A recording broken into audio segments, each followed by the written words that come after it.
हसन बसरी रहमतुल्लाह ताला अलैह दर्से कुरान देते हैं।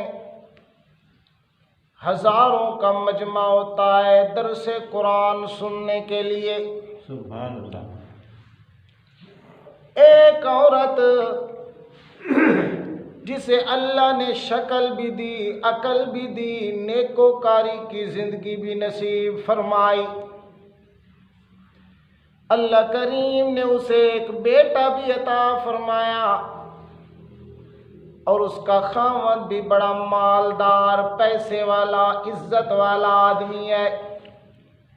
सारी नेमतें उस औरत के पास मौजूद हैं और वो औरत भी हसन बसरी रहमतुल्लाह ताला अलैह के दर्से कुरान को सुनने आती है, क्योंकि उनके दर्से कुरान में हजारों का मजमा होता था। मर्द भी दर्से कुरान सुनते, औरतों भी मर्द दर्से कुरान सुना करती थीं।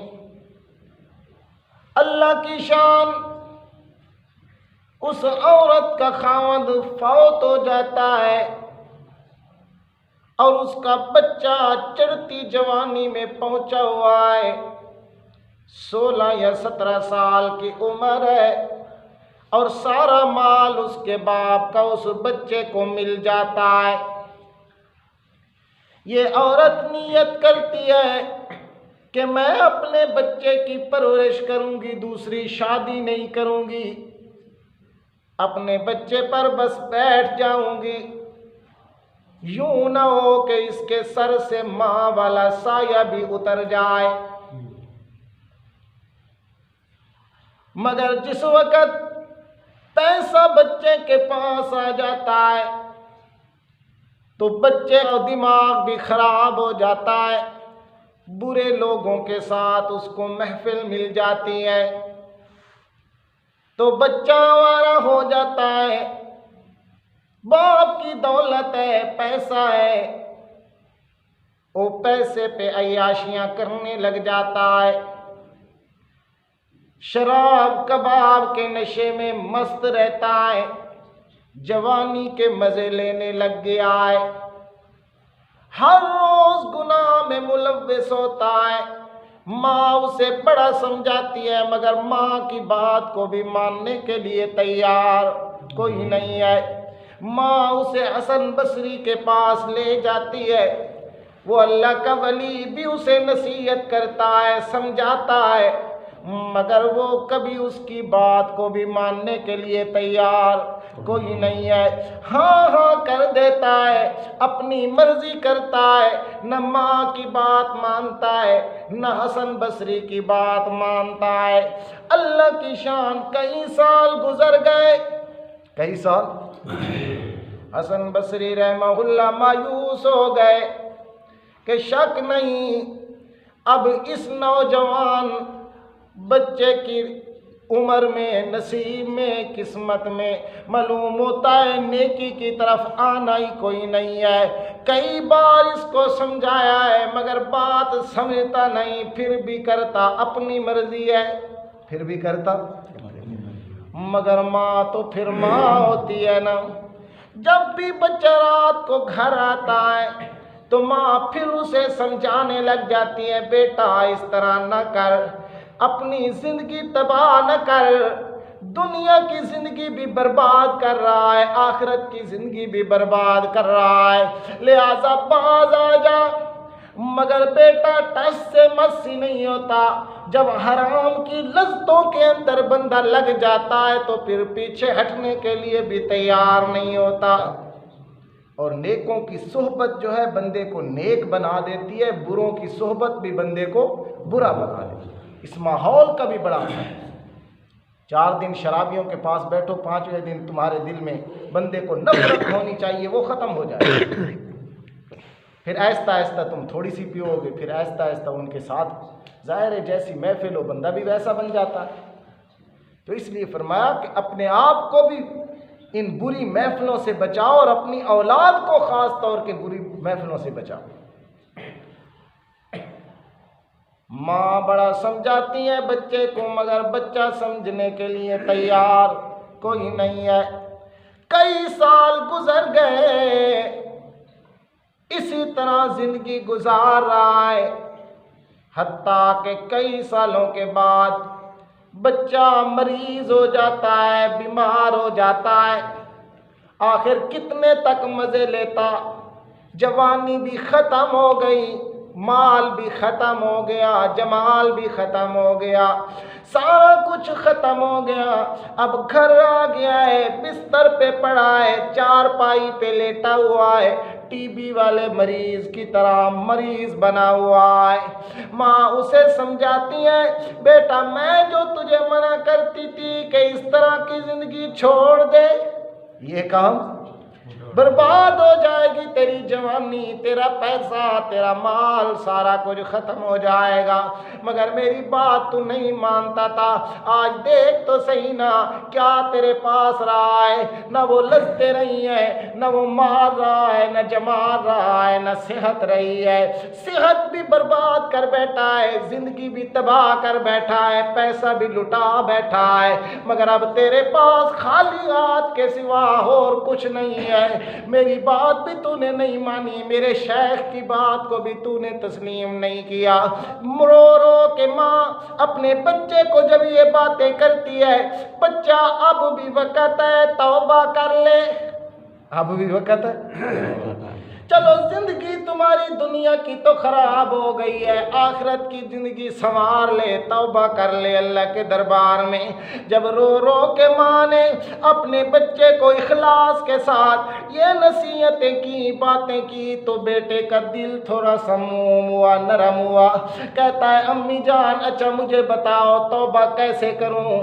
तौबा माँ कहती है बेटा ये तो कोई आलिम ही बता सकता है कि तौबा कैसे करे, तेरी तौबा कैसे कबूल हो। कहता है अम्मी जान फिर हसन बसरी के पास मुझे ले जाए, मुझे तौबा का वो तरीका बताए, मैं तौबा करने के लिए तैयार हूँ। माँ कहती है बेटा तू कैसे जाएगा, तू तो चारपाई से भी नहीं उठ सकता, चल के तू जा नहीं सकता, मैं उठा के तुझे ले जा नहीं सकती क्योंकि जवान है, बड़ा है, मैं भी नहीं ले जा सकती।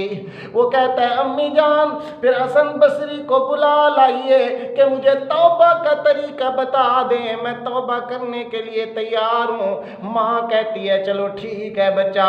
माँ खुशी खुशी जाती है, चलो मेरे बेटे ने तौबा की नीयत तो कर ली है ना, सुभान अल्लाह, मेरे बेटे ने, चलो आखिरत ही समझ जाए मेरे बेटे की, फिर भी चलो खैर सलाम है, माँ का जिगर तो ठंडा हो जाएगा ना। चलो दुनिया तो गुजर गई, हो गया जो हो गया, आखिरत में मेरा बेटा अजाब से बच जाए। कितनी मोहब्बत है माँ को अपनी औलाद के साथ, फिर भी आखिरत की फिक्र कर रही है। जब जाती हैं हसन बसरी रहमतुल्लाह ताला अलैह के पास, अल्लाह की शान वो दरसे कुरान के मुताले में मसरूफ थे, क्योंकि थोड़ी देर बाद हजारों के मजमों को दर्स कुरान देना था, इसलिए दर्स का मुतालिया कर रहे थे, तैयारी में मसरूफ थे। जाकर ये औरत कहती है शेख जी मेरा बेटा तौबा के लिए तैयार है, उसको ज़रा तौबा का तरीका सिखा दें। हसन बसरी रहमतुल्लाह के जहन में पहली बात आई पुरानी कि दर्जनों मरतबा इसे समझा चुका हूँ मगर मेरी बात समझने के लिए तैयार नहीं हुई, मेरी बात को इसने ठुकरा दिया है, मानता तो है नहीं, लिहाजा जाके वक़्त ही अपना ज़ाया करना है। यहाँ हज़ारों लोग दरसे कुरान सुनने के लिए आ रहे हैं, लिहाजा मुझे वक्त ज़ाया नहीं करना चाहिए, दरसे कुरान का मुतालिया करके उन लोगों को अल्लाह का कुरान सुनाना चाहिए। इसी हाल में लगे हुए हैं। माँ कहती है उस बच्चे की, हसन बसरी रहमतुल्लाह ताला अलैह को, शेख जी मेरे बेटे ने तो ये भी कहा है अगर मैं मर जाऊं तो मेरा जनाजा भी हसन बसरी पढ़ाए। सुभान, मेरा जनाजा भी। हसन बसरी कहते हैं मैं उसका जनाजा भी नहीं पढ़ाऊंगा क्योंकि तेरे बेटे को कभी भी मैंने नमाज पढ़ते नहीं देखा, और मेरे नज़र के अंदर मन तरक सलात मिनकुम मुतअम्मिदन फकद कफरा, जो आदमी जानबूझ के नमाज छोड़ दे वो काफिर हो जाता है। लिहाजा इस हदीस की रूह से मैं तेरे बेटे का जनाजा भी कोई नहीं पढ़ाऊंगा, क्योंकि मैंने कभी भी उसे नमाज पढ़ता देखा कोई नहीं है, लिहाजा मैं उसके जनाजे पढ़ाने के लिए भी तैयार नहीं हूँ। माँ आखिर क्या करती, ये पिल आखिर वापस आ जाती है। जब घर दाखिल होती है तो बेटा पूछता है अम्मी जान हसन बसरी आ गए। माँ कहती है वो नहीं आए बेटा, तुझे बहुत समझाया है उन्होंने, मगर तूने उनकी बात को ठुकरा दिया, कभी भी उनकी बात नहीं मानी। वो कहते हैं मैं आने के लिए तैयार नहीं हूँ, बात तो मानता नहीं है। अम्मी मैंने तो ये भी कहा था मर जाऊं तो मेरा जनाजा हसन बसरी पढ़ाए। माँ कहती है बेटा वो कहते हैं जनाजा भी नहीं पढ़ाऊंगा, उन्होंने तुझे नमाज पढ़ते कभी देखा नहीं है, जनाजा तेरा कैसे पढ़ाए। जब माँ ने ये सारी बातें बेटे को सुनाई तो उस बच्चे के दिल के ऊपर चोट लगी कि यार मैं इतना गुनाहगार हो गया हूँ, मैं इतना गंदा इंसान बन गया हूँ। एक वक्त का नेक अल्लाह का बंदा ना वो मेरे पास आने के लिए तैयार है, ना मेरा जनाजा पढ़ाने के लिए तैयार है। यार मैं इतना खबीस हो गया हूँ, इतना गुनाहगार हो गया हूँ, इतना गंदा बन चुका हूँ, मेरा जनाजा पढ़ने के लिए भी अल्लाह का नेक बंदा तैयार। जो उसके दिल पे चोट लगी, तौबा की तो पहले वो नियत कर चुका था, उसकी आंखों से आंसू जारी हो जाते हैं। कहता है अम्मी जान अच्छा फिर मेरा दम घुटने लगा है, लगता है मेरा वक़्त करीब आ गया है, लिहाजा मेरी कुछ वसीयतें हैं वो ज़रा सुन लीजिए। माँ कहती है बता बेटा क्या वसीयत है। बेटा कहता है अम्मी जान मेरी पहली वसीयत ये है कि जब मैं मर जाऊँ मुझे मुसलमानों के कब्रिस्तान में दफन न करना, मुझे अपने घर के अंदर दफन करना। क्यों? इसलिए कि वो मुसलमान लोग हैं और मैं मुसलमान पाक होता है और मैं एक पलीत इंसान गुनाहगार हूँ। मेरी वसीयत ये है मुझे घर में दफन कर देना, मुझे मुसलमानों के कब्रिस्तान में दफन न करना।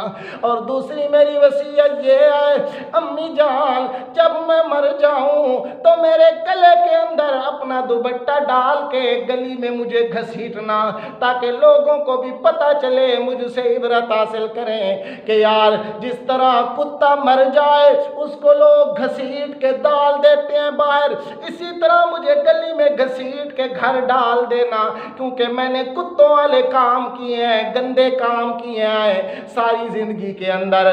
लिहाजा मैं बात के अंदर भी यही सबक देना चाहता हूँ कि जो इतना बड़ा गुनाहगार हो उसके साथ इसी तरह होना चाहिए।